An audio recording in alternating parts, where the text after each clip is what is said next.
So, Gwen, it's great to share the stage with you, and you know what? We get to hold these people up from happy hour. Right, and I don't like it when people drink, and so since I'm against that, we could be here all night. We could, because I've got several questions. Look at the questions I have. Oh yeah, I think that could at least get us through happy hour. I think we can do this. All right. Although they could always go mobile and leave us behind and just look at the tweet stream. So let's keep to our time. All right, we'll keep to our time frame. All right, great point, great point. So thanks for joining with me on the stage today here at the Warner Theater. This is pretty neat. I've lived in the Washington, D.C. area for, wow, over 20 years. I've never been in this theater. It's one of the buildings I have not been in. I get to see the president's bedroom at the White House, but I've never been in the Warner Theater, so it's pretty cool.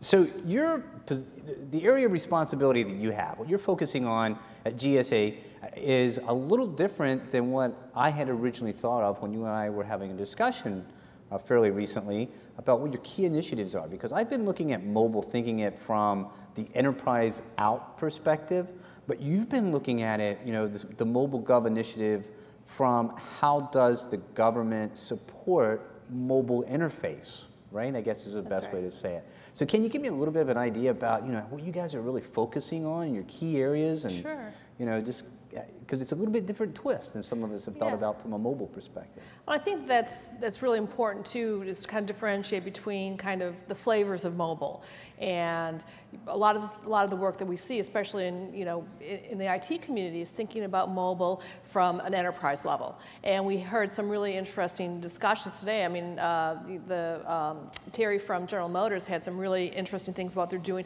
from an enterprise level within General Motors. But the other thing, too, looking at that analogy, is also General Motors is doing a lot in terms of doing outreach to their customers. And so what we're really looking at, if you take the GM analogy, and you can take the girl out of Detroit, but you can't take the car out of the girl. But what we're doing is really focusing on how does government participate in this mobile ecosystem, in this space where almost everybody has a cell phone. There are more mobile devices than there are people in the United States right now. People have multiple devices, and they're using them in ways that even 2 or 3 years ago, or even 8 months ago, we couldn't imagine. I mean, one of the greatest examples I think about is when you go to the mall in the food court. If you take a look at who's eating in the food court by themselves, if they're by themselves, they're watching movies on these little bitty devices. And if you think about it, a year, 18 months ago, 2 years ago, we wouldn't have imagined who would watch a movie on this. Right. Well, that's what people are doing right now, because they're filling in the gaps in their time. They're doing it in a mobile fashion. Even my husband asks directions from his mobile device. Wow. Well, I get it. My GPS is my phone, right? And it's like, okay, I'm going to go here. What happened to MapQuest? Right? It's on your phone, like you said. It's on your mobile device. You can get the information that you need. So let's think about that for a second, because what if I want to go over and look at a specific, .gov domain and wanted to start trying to gather information, but I want to do it from my mobile device. I want to use my iPhone and start looking for specific information. And maybe let's think about this just a little bit, because I guess there's, as you've taught me, or the information I was looking at from GSA has taught me, there's kind of reference information, and then there is interactive information. Yeah. So what are the key initiatives that you guys are working on to try to get, to reference-based information? And then what do you see interactive? Where do you see it going? Because I think we saw the thing about the blue button earlier today. I said, that's great, but again, it's an online form. But how do you truly interact with that kind of information? And I think that that's a really hard question to answer, because it's almost like reading tea leaves. It's kind of, what is the future going to bring? But when we're taking a look at how people use their devices, they're looking at it in different types of ways.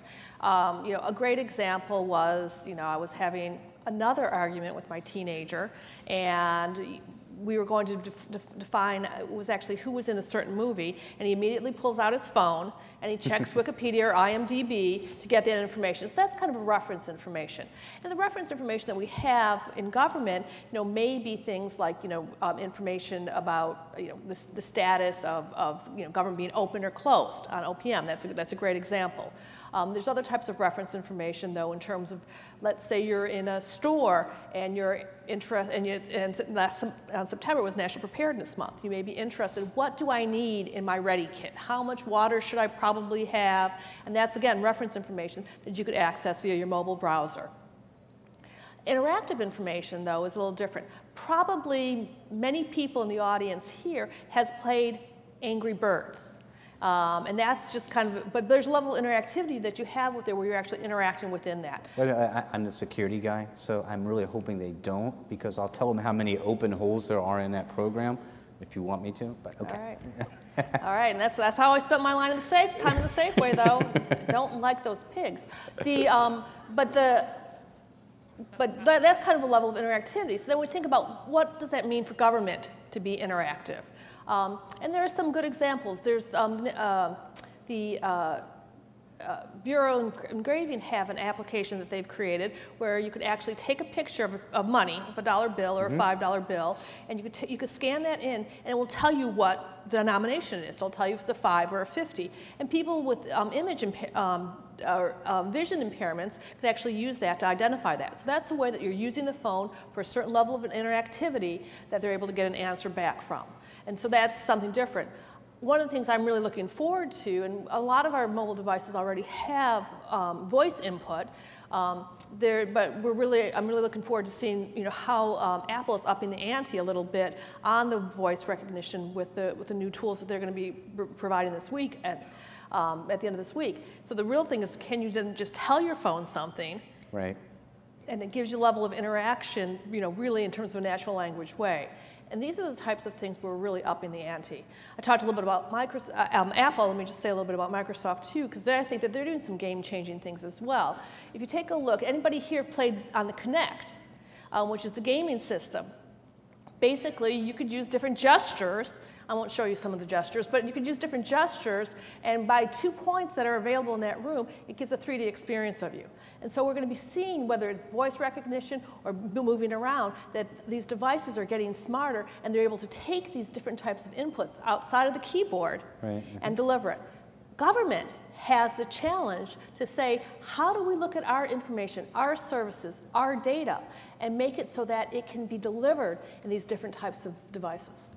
It's amazing. Yeah, it would be simply amazing to look at how you can actually take some, like you said, voice recognition and the triangulation with a very limited number of points to be able to provide some feedback mechanism. You could also think about it, if you could actually get voice recognition to the point, you could potentially utilize that as an authentication measurement, right? As one of your authentication points into, I want to get information on myself, how can I validate, you might have a voice certificate versus a token, right? And between voice, taking a picture of so there's facial recognition, and I've seen some demos on that too, to really looking at that, multiple points of identification. So I think that's something that we're going to see more proliferation on, because these devices are really smart. Yeah, absolutely so. And that's got to be one of the points, right? Is identity management has to be tied into, that's really tied into both sides, right? From the enterprise side as well as the end user side, right? Into a government market is being able to validate that that's the right individual. Because if you come in and do something interactive and you come back and want to change it, then you have to absolutely be certain that's the same person. And we're taking baby steps right now in government where we really are doing, where we're providing informational apps, informational services. There's some level of interactivity on them, but really those next steps when we're really going to be engaging with people using, in their anytime, anywhere interactions, we're going to really have to figure out how to up the ante on that. Sure. So great points there.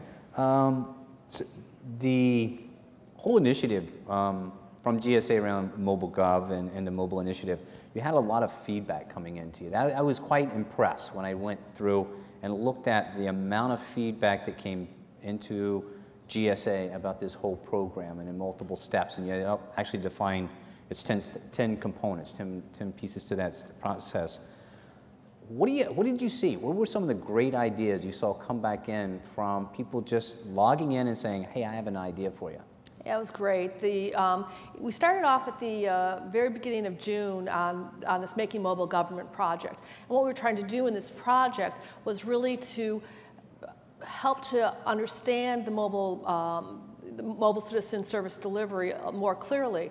And we did it by kind of backing up a little bit earlier. We started a mobile government community of practice in February, and my colleague Jake Parcell is here who's running it, and he's awesome.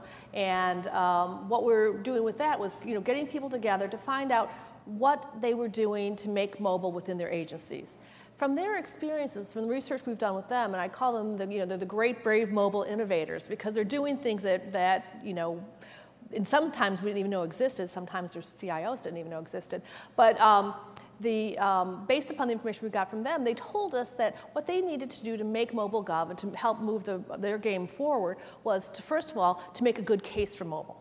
And that's what we did first step in the Making MobileGov project, was kind of say, why is mobile important? How is it going to be affecting it? And how do we think about it a little more clearly? The second stage was really taking a look at the 10 challenges that we kind of distilled from the information that they told us. And those 10 challenges we wanted to have discussions around to identify kind of how do we get to those next steps. And those 10 challenges, I'm not going to list all 10 of them, they went from things like budget, that's a big surprise, but strategy, technical expertise. How do you get the expertise to do mobile in your agencies, because you don't necessarily have that skill set? And we're competing with the private sector for that, because that's something that every time you talk about mobile in the private sector, they're also looking for that technical expertise. But identity management, security, intergovernmental sharing, how do we share information better, kind of which platform to use, these are a bunch of the different questions. So we went through and had a discussion on each of these 10 points to kind of identify, gather some more information. So then we went to the third phase of the project, which we just closed a couple weeks ago, which was having a discussion about what do agencies need to make MobileGov. And it really went from, we need to have, clearer policies in terms of what we can and can't do. We need to have better access to mobile expertise and mobile developers, which was critical. But the other thing that happened was we also asked the general public kind of, what would you like to see in mobile? And we got some really interesting ideas about what they'd like to see from the government in terms of mobile. People were interested in a lot of things that had to do in their local government, so they were interested in finding out ways to report problems. They were also interested in information about voting and getting voting information as well. But there was also a cadre, and this is very important to me, is that some people were saying, what are you doing mobile apps, you stupid government, you? Why are you going into the realm where we already have people with this level of expertise? I think that really ties into a lot of the discussion we've had today about data. So then the response is, how do we actually make data more available? Work that that all the Peters are doing here in the CTO space to really make information more available so that good, smart, creative people can create applications that we can't even imagine right now. Right. Yeah, that was one of the key things. You and I were talking about this earlier. Was the point came up today, as you said, get the government out of the application business and get them into the data business. Right. But one of the key elements I saw many times over on the post back into your questions and your areas of concern was create an app that, right? It was constant. Create an app that. I saw everything on there from create an app that uses the GPS on my phone so that when I go visit national parks, if I get lost, somebody can find me. Right, right. I mean, it's a cool idea, but why do you need to do that, right? The GPS is already there. There's probably a program, there's probably an application out there someplace.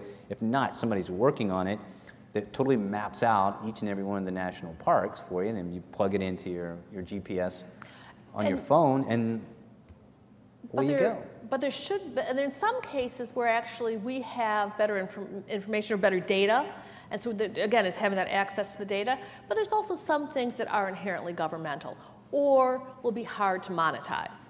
And so there's some things that government will do. There's another example. IRS has an app called IRS To Go. And using the IRS To Go app, you could actually identify the status of your tax refund. I would think that that would be something that we would expect the IRS to provide and not a third party. Or if we were going to do it through a third party, it would have to be some kind of financial trusted third party where you would have that level of information. So I think that there are some things that we're going to do that are going to be inherently governmental. But I agree that those are a smaller level of activities, and really how do we make information available more? How do we make APIs, build APIs so we could actually help developers mash up data? How do we proliferate and use standards so that people could be actually doing without having to go through a lot of trouble. I mean, one of the things we have heard from the developer community is that government needs to do a better job helping to make our information easier for them to use. And that actually has a more of a generalized work. But I think that we do have the hundreds of thousands of data sets on data.gov, and then we're getting feedback from the developer community all the time, but we just need to continue to do more, get that feedback in, and make some updates and changes. So you mentioned a very key point there around standards. So standards in a common framework. Do you see that more taking shape on an agency by agency basis, or do you see that as something that the federal government as a whole should be migrating towards?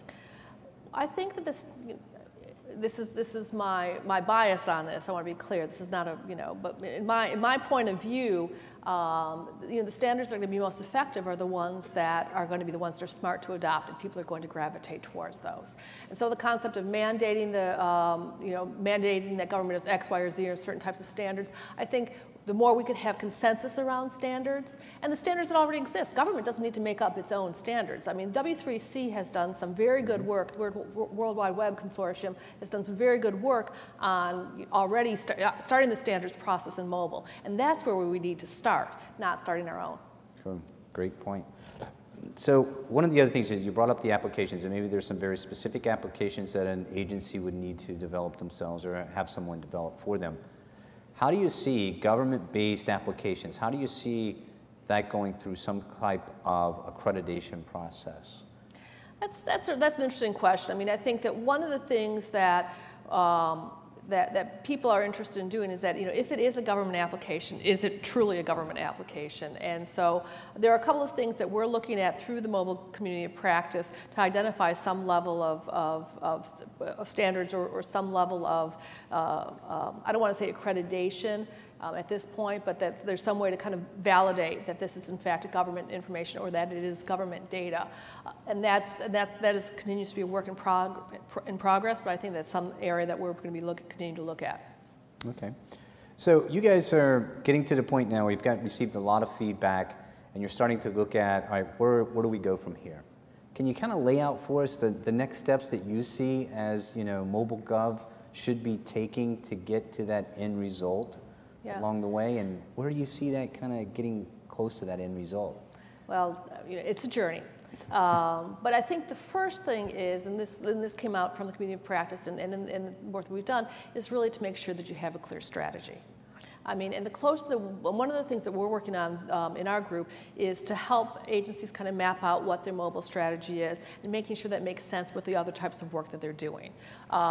And other speakers have said this earlier today, it's not a technology issue. Technology should be a facilitator, but it shouldn't be the driver. So the first place that every agency has to start, and it's not just on mobile, it's in any project that they're moving, is what is the mission space that you're working in? What are you trying to accomplish? The second question is, for whom? Who is your audience? And then the third thing is, what can you do within this space? And so I think that really getting that strategy piece together is critical. So we're working on a tool set for that. The next part about that, in terms of kind of working through that, and each agency is there's going to be a level of uniqueness because they're different mission spaces in terms of what their constraints are, as well as their opportunities. But the next step is, as people are building things out, if you've already built part of something, how can you share it with me? How do we stop reinventing the wheel? So whether that be code set, whether that be standards that you've always created, whether that be a privacy or identity policy, or whether that be something really clever that you thought of. How do we share that? And we're doing that, again, through the mobile community of practice.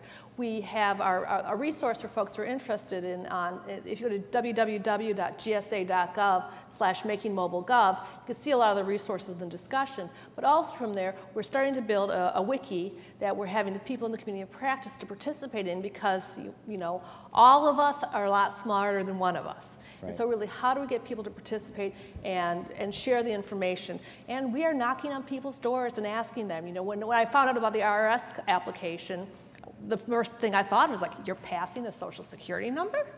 How did you do that? So I got on the phone, I tracked them guys. So we're actually seeking things out. And the more we do that, the more people are starting to seek us out because we're not looking, and GSA is looking to be an accelerator and a facilitator. We're looking to be catalysts. But the real good and the smart work is being done in the agencies. Great, Great information. So any other points that you'd like to bring up about this? I mean, we're getting close to the end of our time. Well, we got 1 minute left before happy hour begins, and so I think that the one thing I did want to talk about a little bit and real briefly is that the whole idea is that when we're talking about mobile, we're not talking about mobile devices. We're really talking about unleashing information on whatever type of device people are going to be using. So whether it's whether I have a smart refrigerator that's going to tell me if I ran out of milk and it's going to send me an email. I mean, I loved the opportunity to pay for my parking at my parking meter in DC, and I was able to put the thing in, and 10 minutes before it expired, it sent me a text. Brilliant. There you go. Brilliant. DC is going to lose money on me out of this, but I think that that's part of it. It's like, how do we take a look at beyond, so the meter is smart. And actually, there's meter readers that it could actually tell. It also could give me a ticket probably pretty quickly too. But so how do we actually look beyond these different devices and really take a look at making information and services available wherever people are, whatever the device is at any time? Great points. All right, great. Well, thank you very much, Gwynne. Appreciate the time on stage with you.